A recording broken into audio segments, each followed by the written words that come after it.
देखो, अगर तुम्हारी एज अभी कुछ भी है उससे मैटर नहीं करता, लेकिन अगर तुम्हारी इनकम 25,000 से 30,000 है, और ये सबसे ज़्यादा अच्छा काम करेगा जब तुम्हारी एज कम है।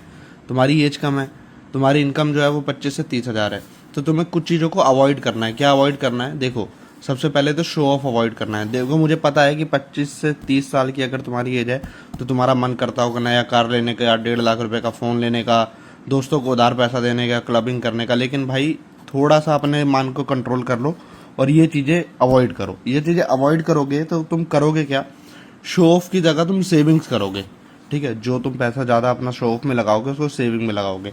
जो पैसा तुम कार की ईएमआई देने में लगाओगे उसकी जगह तुम एसआईपी करो। जो 1.5 लाख रुपए का फ़ोन लोगे तुम, उसकी जगह अगर तुम्हारे पास कोई प्लॉट पड़ा है, कोई तुम्हारे पास घर है जिसमें छत है, उसकी छत पे कमरा बनाओ और उससे रेंट उठाओ। ठीक है, उधार लोगों को तो तुम पैसा दोगे ना, उसको उससे बढ़िया ग्रो करने में लगाओ, क्योंकि एक बार तुम पैसा उधार दे तो दोगे, ले नहीं पाओगे वापस। उसके बाद क्लबिंग की जगह ना तो मनी मेकिंग पे ध्यान दो कि और पैसा कैसे आए। तुम्हारे पास होगा क्या? देखो, जब तुम्हारे पास जब पैसा होगा जब तुम्हें चाहिए होगा। समझ रहे हो? एक बार अगर तुमने सही जगह इन्वेस्टमेंट करी, सही जगह से तुमने पैसा बनाने का सोर्स बनाया, तो तुम्हारे पास जब पैसा होगा जब तुम्हें चाहिए होगा। तुम अर्ली एज में ही फाइनेंशियली फ्री हो जाओगे, मतलब 40 से पहले पहले फाइनेंशियली फ्री हो जाओगे।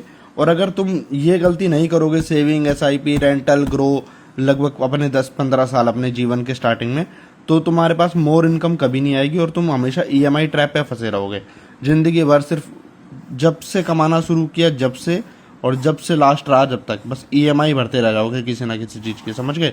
तो सबसे पहले अपनी सेविंग्स बनाओ, एसआईपी करो, रेंटल कराओ, ग्रो करो, मनी मेकिंग पे ध्यान दो, ताकि तुम ईएमआई ट्रैप पे ना फंसो। और अगर तुम एक बार ईएमआई ट्रैप पे नहीं फंसे तो तुम फाइनेंशियली फ्री रहोगे। और जब बंदे को टेंशन नहीं होती ना कि मुझे और पैसा कहाँ से लाना है, तो वो सच में ज़्यादा पैसा कमाता है।